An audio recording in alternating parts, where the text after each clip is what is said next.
حلو حلو حلو.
Okay, good evening to today's class.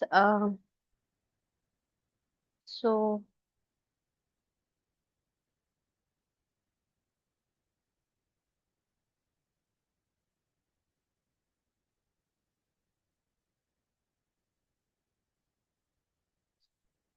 in the last class, we had deviated from a theoretical theories on photosynthesis and C3 photosynthesis and the leaf scale water relationship to study a bit about how to handle data with R.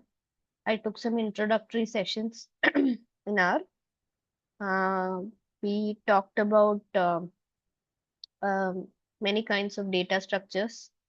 Uh, what are the three data types? Basically, numerical, character, and logical data. What are the different data types, which are basically vectors? We have matrices. We can create arrays. We can create data frames and lists. And what are some commands or functions that can be used to store the data, to create the data, to extract data, to extract columns? How do you extract rows? How what what how, when you what is the difference between data frames and lists, and what kind of data types can be stored in data frames and lists and all such uh, basic stuffs. So today we'll be looking at more of data frames and how to work with data frames, and I'll be giving an example of it so that you can also um, work with it.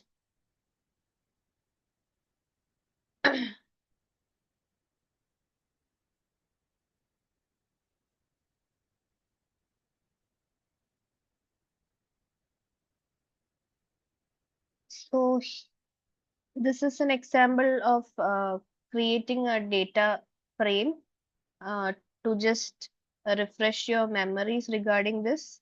Uh, the first thing that we got to do whenever we start an R script or when we open the RStudio window is get to know which working directory we are working on. And since I have already gotten into the directory that I'm working on, I don't have to set the working directory. But if you are starting newly, you will have to set the working directory to the folder in your system where you want to save the codes or where you want to run the environment. Basically, go to that directory where you want to save the codes ultimately. Now, after that step, since our first step, we will be working with data frames today. So I'll again take you through what a data frame is and how to create a data frame. So data frame is nothing but something like an Excel file or a CSV file with a certain number of columns and rows. The important thing when it comes to a data frame is that if you have three columns and four rows, if you add a new column, that column also should have four rows. So you cannot you can put in multiple types of data. You can fill one column with numbers, you can fill another column with names or characters or logical data, but you should always have the equal number of data sets. Like if you have four rows corresponding to four columns, adding a fifth row should also have four columns, or adding a fifth column should also have four rows. So that structure has to be maintained all the time. So here, suppose we are creating a data frame. Before that, I'll send you this. Ananta, just confirm if you are getting this file that I've sent you in chat. I'll just send it to you right now.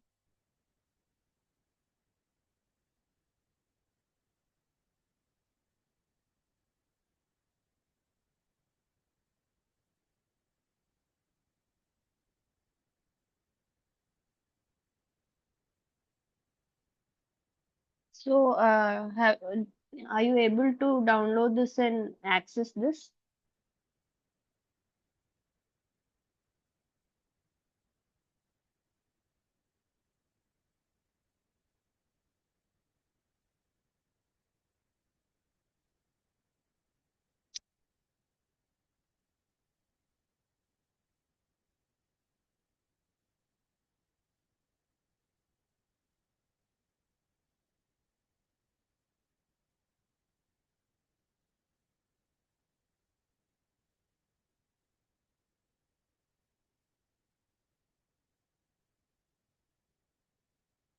Can you, are you able to open these files in your system?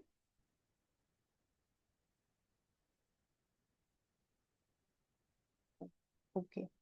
So in that case, you will not be able to do these activities, right? Even if I am asking you to do it.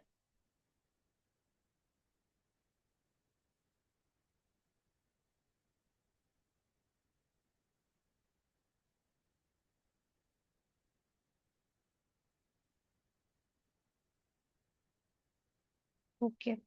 Um,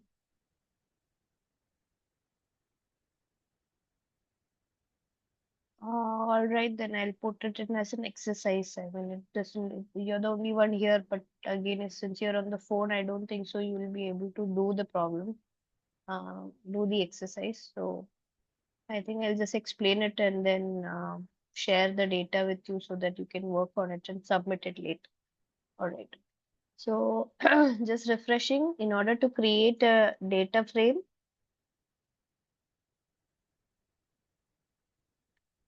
you need to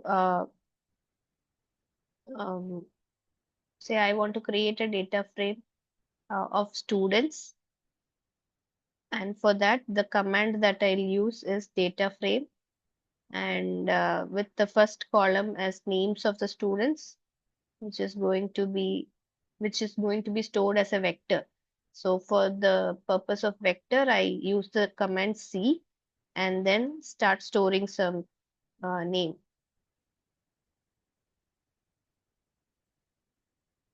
Anna.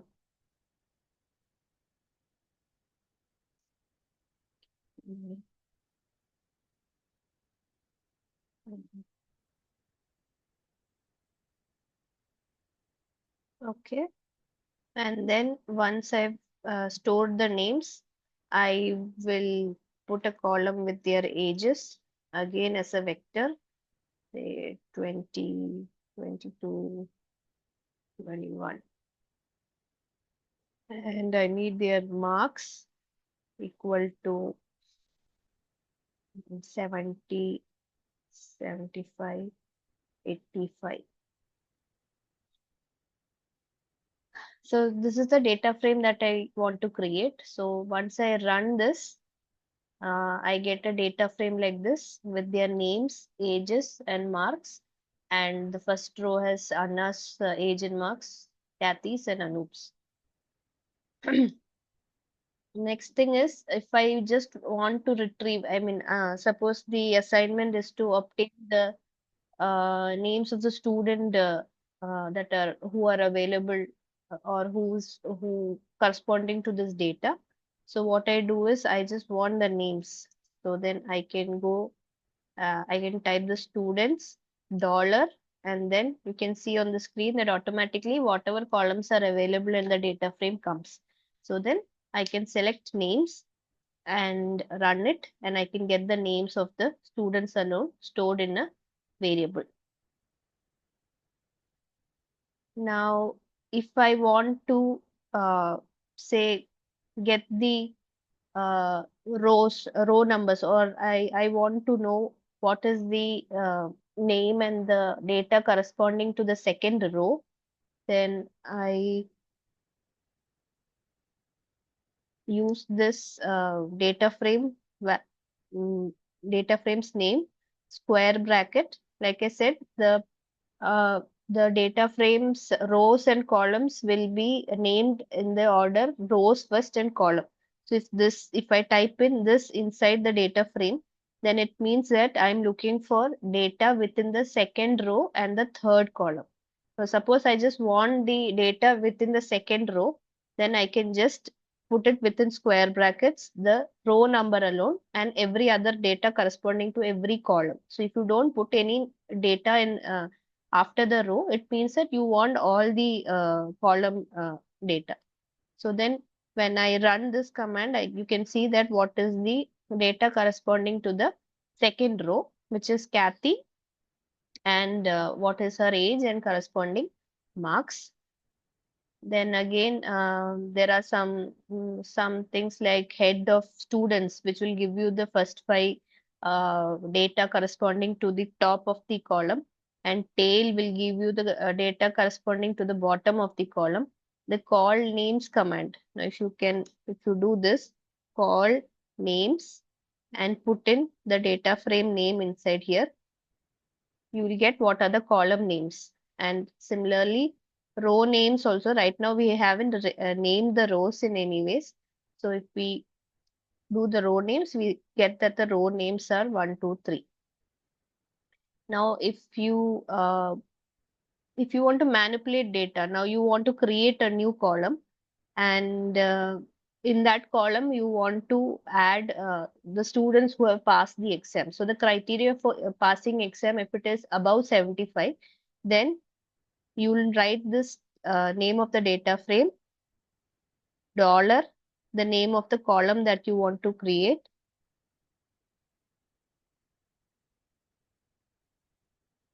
and then pass the criteria, that is students marks greater than 75.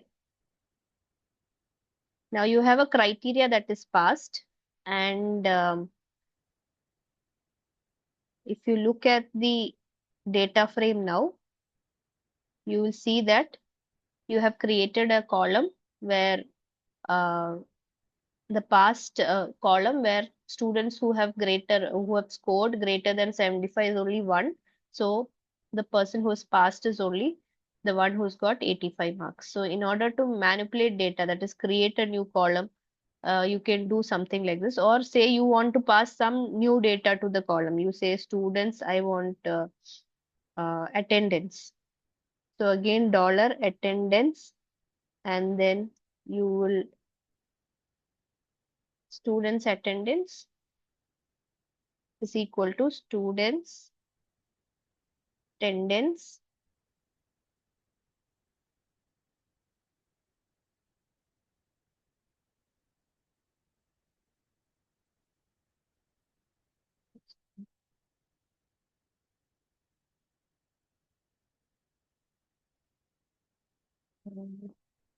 not like that. You can't do like that. You can just type in C uh, 30,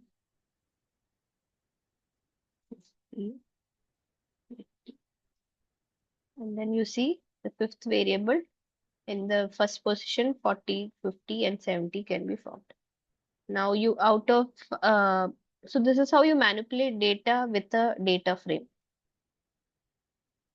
Now in order to this is when we create a new data set, we can do all of this. Now, in order to read a data set, now you already have a huge set of data. You have collected some data, and if you want to use that data, then the command that we use is something called you can name a variable like df, and then use this command read.csv. Now, when you type in read.csv, what happens is you will be able to read the files that is stored in your computer. Now, just like how we input the path of the folder that you want your data in, you will do something similar to that. You will put a dot and a slash, and you will be able to access whatever files are available in your system. So this is one CSV file.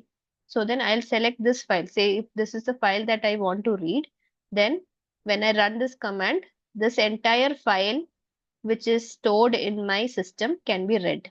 And then after that, whatever manipulations that we had done here to get the columns. Now, suppose I want the column 2 of this data frame. You can see that this data frame has 72 rows and 10 columns. So let's say I want to know the column names that are available in this data frame. So I have named it DF, and you can see the column names available are A, CA, CI, GSW, VPD, LEAF, etc. So what I'll do now is, okay, since Mayank is also there, Mayank, are you on a phone, or are you using a laptop? Because I'll be sharing some data, and you can uh, do some exercises with this uh, on how to use R. So let me share this data with you. So I've shared a CSV file as well as an R file. Are you able to access it?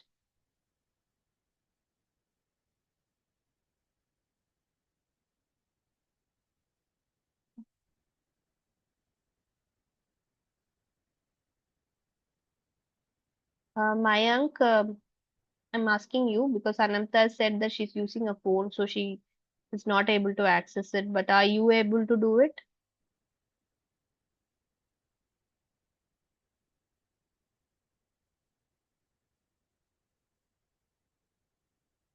You're not. What are you not able to access these files that I send you?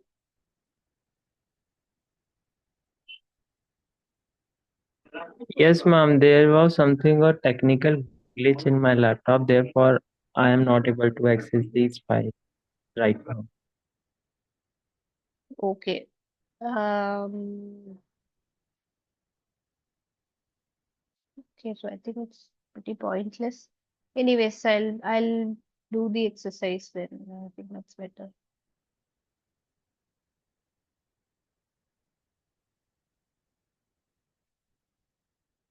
So here I have used this read CSV file to read the ACI data in my system. So once I read the ACI data, say suppose I want to access the column that is providing. Now we looked at what is the column names available in this data frame. So we have all these columns and the data that is corresponding to these columns. Now I want to retrieve only the temperature of the air, or I just want to know what is the temperature of the leaf that is coming in this set of data.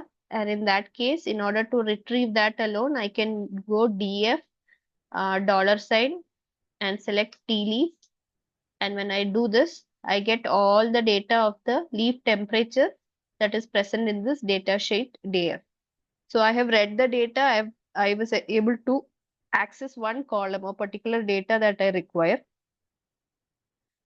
Now, I another thing I want to do is supposedly I want to find out the values of the carbon dioxide uptake alone.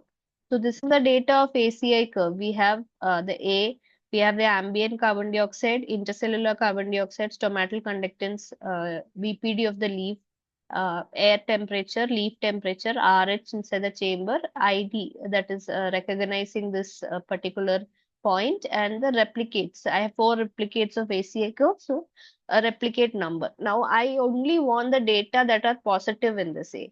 So data that is positive indicates that data that is corresponding to carbon dioxide uptake. So in order to get that data, what I'll do is I'll name a variable carbon dioxide uptake as df dot df dollar a, which is greater than 0.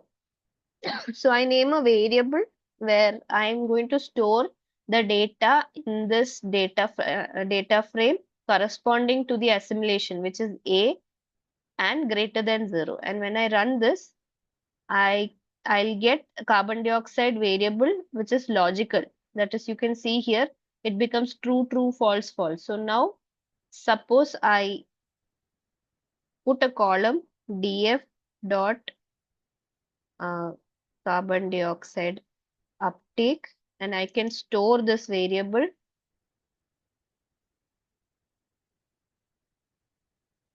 df dot carbon dioxide.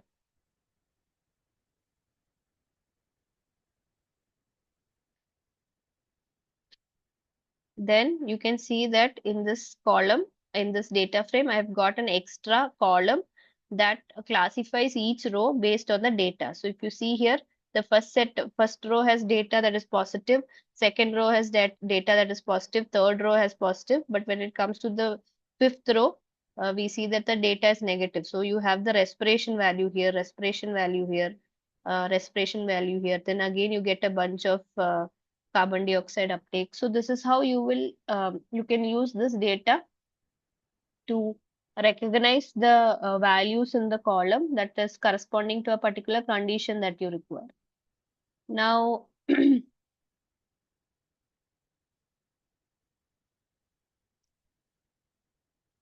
okay.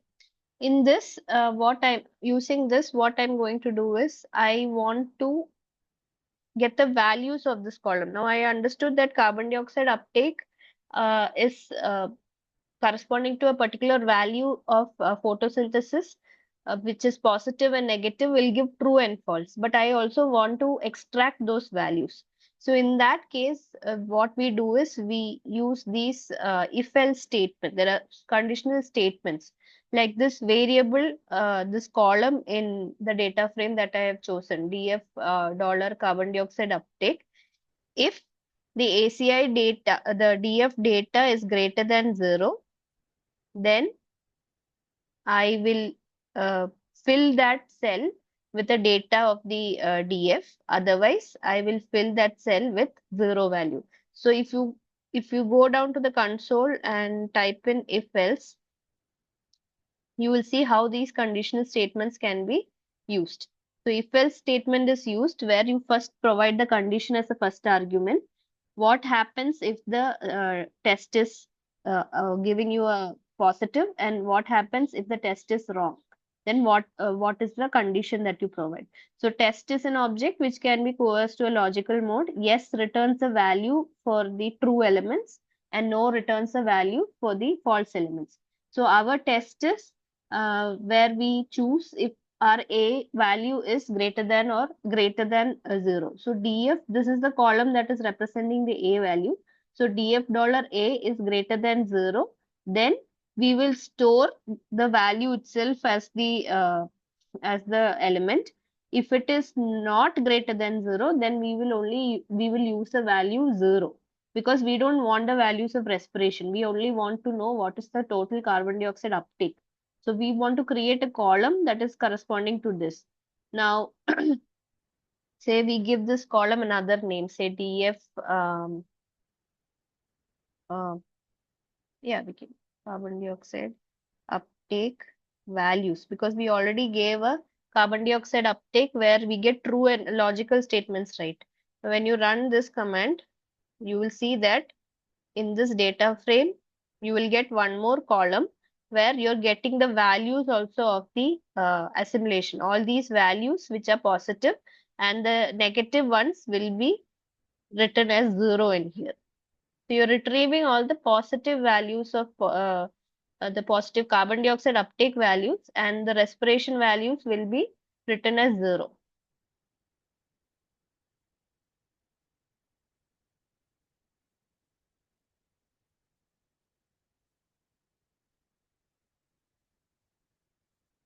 Okay.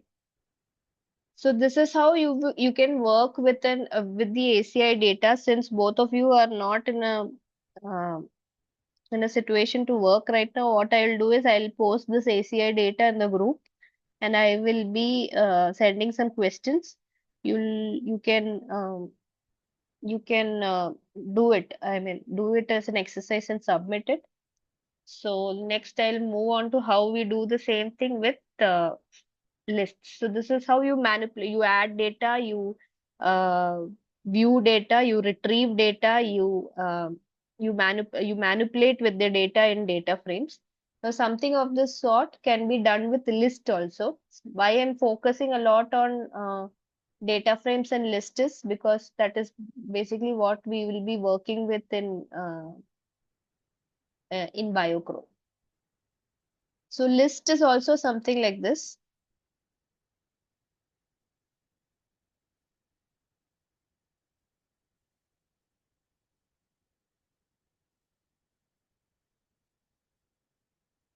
So I'll open a new file. Now I want to work with list. So when you're creating list, the difference between a list and a data frame is that a list can store any kind of data, and the number of elements need not be the same as that in a data frame. So if you're creating a list, say you will create it using this command list, and then again names,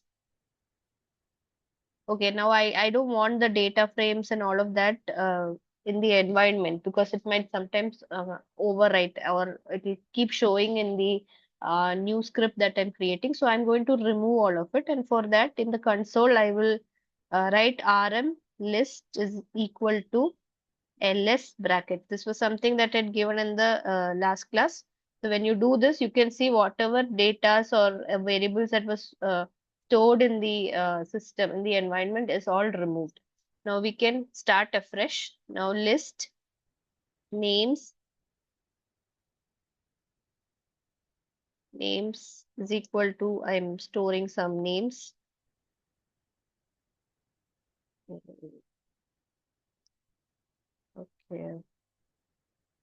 okay, Arita.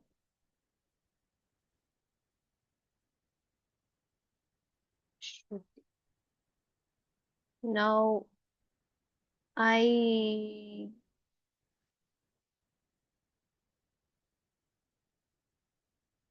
okay, now something else. Academics is equal to C, just one number, 87. Then duties is equal to C. Um, Attendance,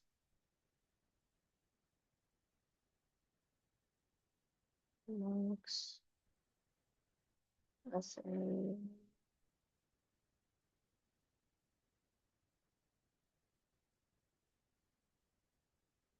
invigilation. If you see here, all of these three are different groups. You can see that one has got just three elements, another one has got one element, and this one has got four elements. But then, since it's a list, the list will be able to store all of these in separate groups. So if you do the same thing for a data frame, this is not going to happen. Let me just create a data frame in the same form. Say my data frame and data frame, data dot frame. And the same thing, if I go and copy it here and run it, it is going to show an error over here. So this error is coming saying that arguments are implying differing number of rows. So you see that they have given this one has got 3, this one has got 1, and this one has got 4. So this number of rows in the first set of data is only 3, one has got 1 and another one has got 4. So this is what is the difference between a data frame and a list. A list can store any number of elements, any number of rows and columns in different groups of data. Sublists and data frame has to be in a more organized structure with a number of rows and columns always the same for each of it. Okay. Now, again, printing your list, you can do just print my list. Now, suppose you want to access a sub list, then in the case of a data frame, what we did is we put a data frame and square brackets to access any element or a row for the data frame. But in case of a list, if we need to, these sub items are called sub list. Whatever you see here, this is one sub list, this is one sub list, this is one sub list. Names is one sub list, academics is one, duties are another sub list. So in order to access a sub list, what you do is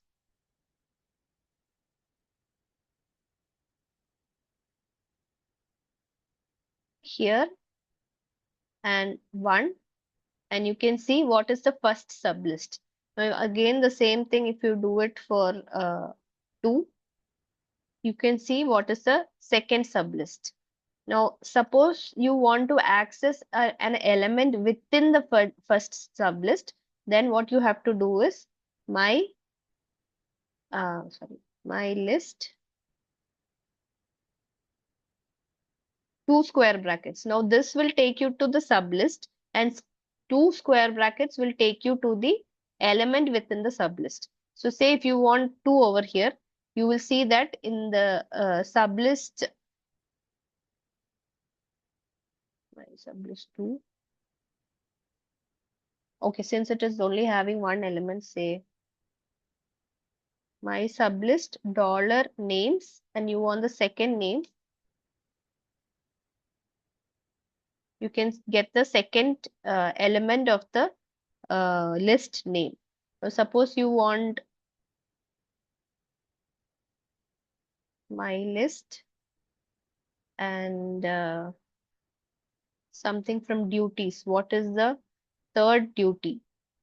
Then you can get the particular duty element from that list. Now, the concept that is differing from a data frame in a list is in data frame, you can give the column number, the row number, or the column and the row number to access an element. But here, what we are doing is we are going into a sublist, and within the sublist, in order to choose one element, we don't have any row or column to be provided over here. Now, let's see if we can provide a row and column. I don't know if it works, but we can see because these have no definite rows and columns. We cannot is what I again see because the dimensions, one is having 3 rows, another one is having just 1 row, another one is having 4 rows. So that is why you cannot give a row and columns indication over here to obtain the data. You will have to first use the dollar sign, go to the list, and then if you want the first element or second or third element, then type in the index of that element, which is 1 or 2 or 3, and then access the element.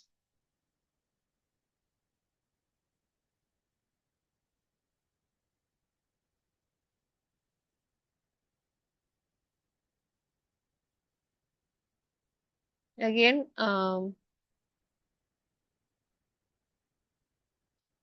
okay, so here I have created a list. I've already created a list earlier. And in this list, I have a name, the age, the scores that person has scored, and if it is, if all the scores are corresponding to a pass mark or not.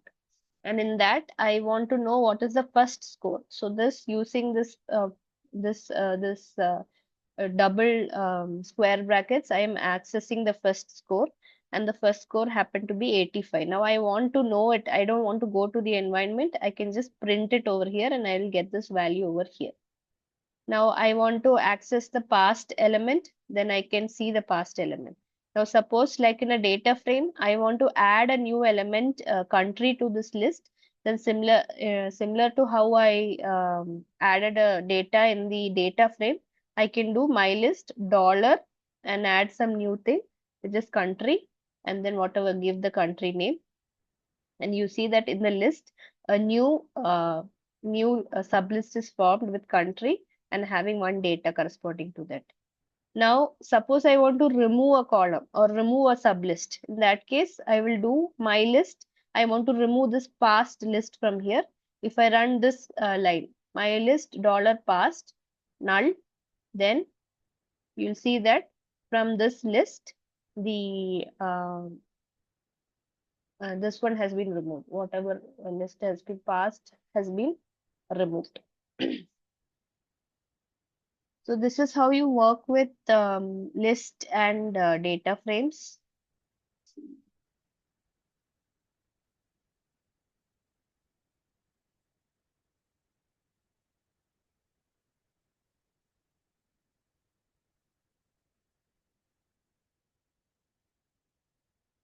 Now in here, what I want to do is I want to create a nested list. A nested list is nothing but when you have two data frames within a list. Like you have this list which is quite unorganized, and you also want to, this list is a set of, you know, details randomly that is put inside this. Now you want two data frames to be stored as a list, then we can do that also. So in this case, say I'm creating a data frame of students, name, age, and score. I run this, and then I'm creating another data frame where the grades of the students are provided, the same students, and I'm providing a data frame separately for inputting their grades.